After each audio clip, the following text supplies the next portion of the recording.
If you own a computer, here's how to get the most out of it without buying lots of expensive software. Get ready to write down a phone number and watch this. CompuServe combines the power of your computer with the convenience of your telephone to bring you hundreds of online services, like a complete set of encyclopedias and the AP Newswire. It helps you decide on investments, bank, make airline reservations, and shop in the electronic mall. It connects you with other computer owners and offers games that pit you against opponents around the country. You get all this and more, and it's as simple as making a local phone call. To get online with CompuServe and over 500,000 people throughout North America, see your local computer store or call 1-800-522-4477 for a free informative brochure about CompuServe. Call now to get the most out of your computer. Fiber Internet. Fiber offers the fastest internet speeds available today. It has download and upload speeds of 1,000 megabits per second, so it's very fast. And the reason why it's so fast is because it uses light to send data running through fiber optic cable. And fiber optic cable is what's already used as the backbone of the internet. So Coil is based on an open web standard called web monetization. And what that means is that there's a feature in the browser that allows it to pay different websites as you're browsing their content. So rather than looking at ads, maybe paying a subscription for each website you go to, this kind of allows you to go to any website out there and pay them like a small amount, opening up the web for monetization to everybody rather than just giant platforms that have lots of users and lots of content. So we're hoping to kind of redistribute the web a little bit and kind of make it easier for independent websites to compete with the larger sites. What's your greater vision for Coil? Yeah, our hope is that one day the standard will be so ubiquitous that most websites will support it, and then maybe it's even like bundled with your internet connection. So rather than having a separate subscription, part of that package is money that can help content creators and websites. And so rather than getting paywalls everywhere, getting ads everywhere, having to get subscriptions for different sites, maybe it's all kind of bundled together and you can use whatever you want across the web. From the Hollywood Harbor to the Tijuana border, this is New Angeles' #1 nightly news with George Hamilton and Vanna White. In our top story tonight, it's daylight savings time again. Now make sure you set your clocks 1 hour ahead tonight, or tomorrow evening you may accidentally find yourself out after curfew. I always get them mixed up, whether to go forward or backward. That's great, Vanna. Advertising, which has its benefits. It basically allows you to pay indirectly through your future purchases, which is pretty cool. Advertiser pays me, then a different user is going to go see that ad and pay the advertiser, thus completing the cycle. And the problem there is that the advertiser obviously wants to save costs. They want to make their money go as far as possible.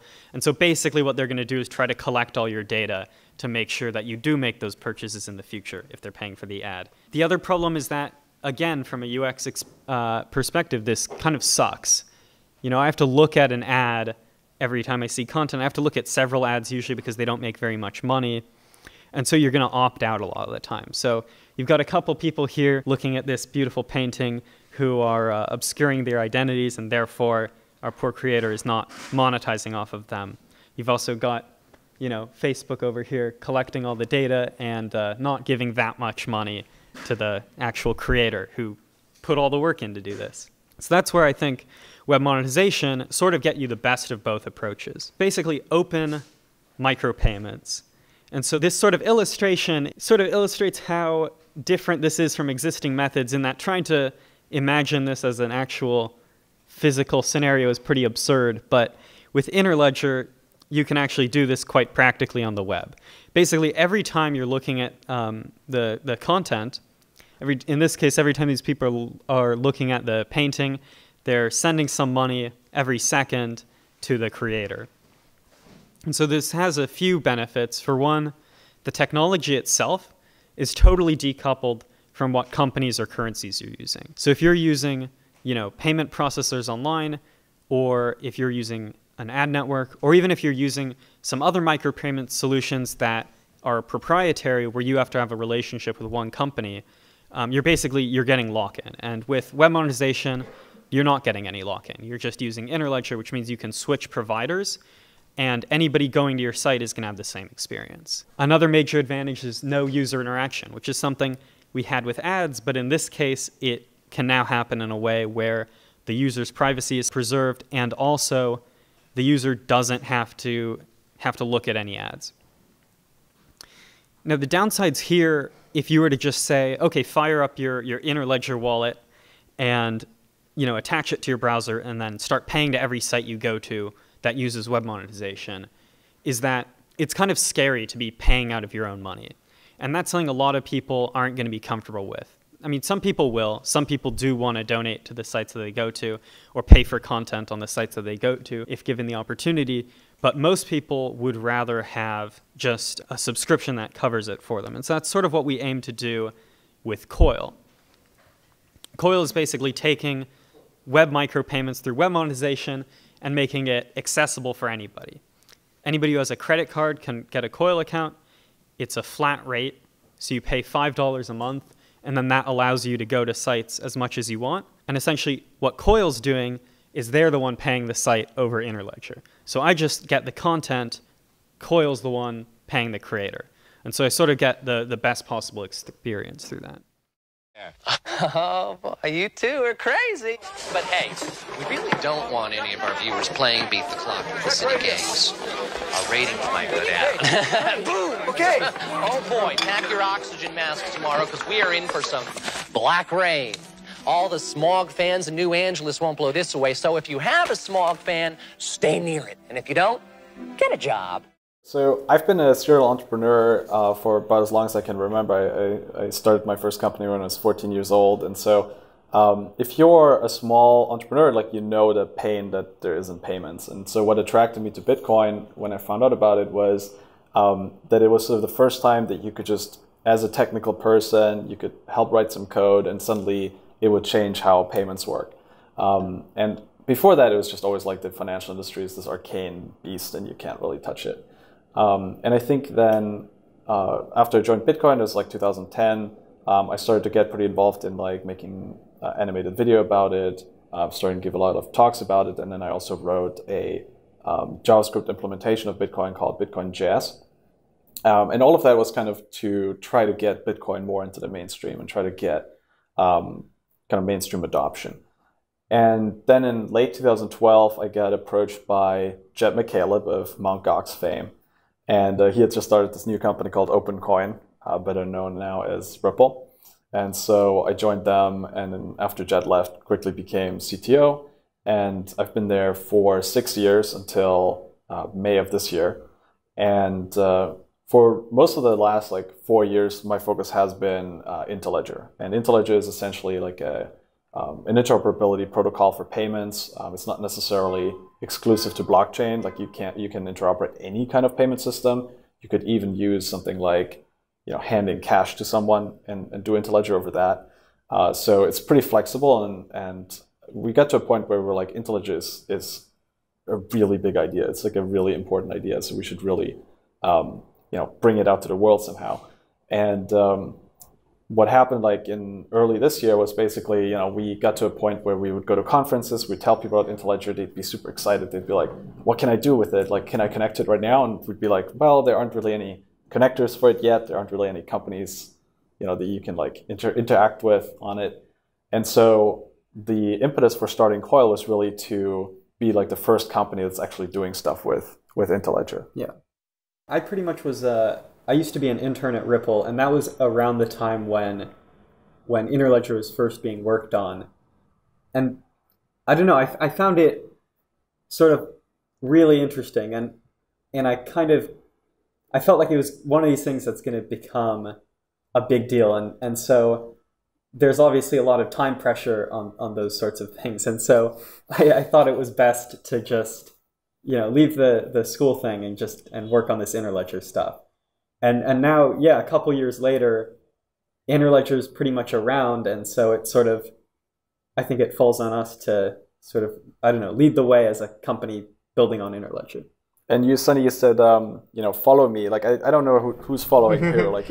I would say that most of this is his idea, and that's definitely what I'm going to say if it doesn't go well. So. Our live pictures tonight are beaming at you straight from police headquarters as Chief Delario reels his officers in for the night. And as the police force reclaims the streets tomorrow morning, they can look forward to balmy temperatures throughout the New Angeles area. Well, we got everybody in? Yes, sir. Good. I'll see you tomorrow. This is from a study where they basically looked at, how many people are actually starting to be overwhelmed by the number of subscriptions. And keep in mind that this survey was before a lot of these other subscriptions like Disney Plus and others even came out. So, if we kind of take a step back and we look at the problem, it's like, what is really going on here? Like, why does monetization seem so difficult? Why does it seem so broken? Why isn't it just more seamless? And I think it boils down to a very simple thing, which is the way that we do monetization is always out of band. It's always roundabout. There isn't anything built into the web. It's just we're building some ads and layering them on top of our website, or maybe we use some traditional payment method to pay a subscription. But there isn't something that's sort of natively built into the web, like really something that looks more like this, where I get the content and I pay you some money, and both is going through open protocols. Both is going through interoperable protocols that are sort of universal and globally accepted, and neutral. And so there's nobody in the middle that necessarily is taking any cut. That's just sort of going straight through. Coming back to what I was saying about micropayments, people ask, what would you use micropayments for? And we give dumb answers. Web monetization is a really good one. But other than that, you say things like, oh, my phone could buy Wi-Fi as it needs it. Oh, I could pay to go through a revolving door. Those are all dumb. But if in the 90s you asked me what people would use electronic mail for, I would have given you bad answers too. Or what they would use streaming video, I wouldn't have told you cat videos. Like, I don't know what people are going to use micropayments for. What would you use this packet of data for? You don't use a packet of data for anything. You assemble packets of data into bigger, complex things. So this is the thing. You can make a $1,000 payment with a large number of micropayments, and there are tremendous advantages to doing things that way. So the trick here is that trust element is eliminated. So if I'm making a $1,000 payment as a series of micropayments, if I'm getting a really good exchange rate, I could stream faster. If I'm getting a really terrible exchange rate, I could stream slower. And I don't need trust if I'm doing it a thousandth of a penny at a time. If you steal a thousandth of a penny from me, good on you. I'm just not going to send any more money your way. I'm going to send it the other way. And this iterates. So if I'm sending money to somebody, they might try 2 or 3 different paths themselves. And if they get a bad path, they might give a bad price back to me. But I'll still send a little money towards them because they may find a better path themselves. And when they do that, then I'll send more money to them to find that cheapest path. So kind of the same things that we do with routing today and multipath and VPNs. Like, you can do all those things with money in Interledger.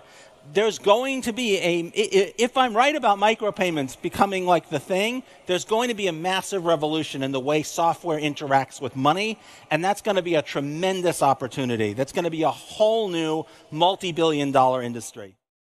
I mean, one of the things that Ripple has built their products on, is an open protocol called the Interledger protocol, for which while we invented it, it's an open platform, can be used by anybody, has about 200 people in the W3C committee running it, can be used by anybody, has about 200 people in the W3C committee running it, can be used by anybody, has about 200 people in the W3C committee running it, can be used by anybody, has about 200 people in the W3C committee running it.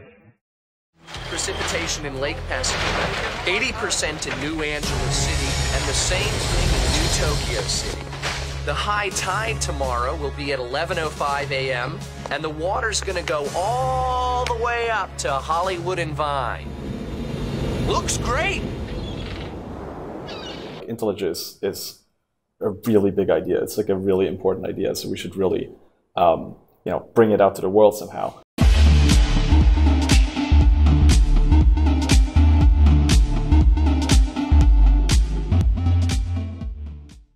All the money.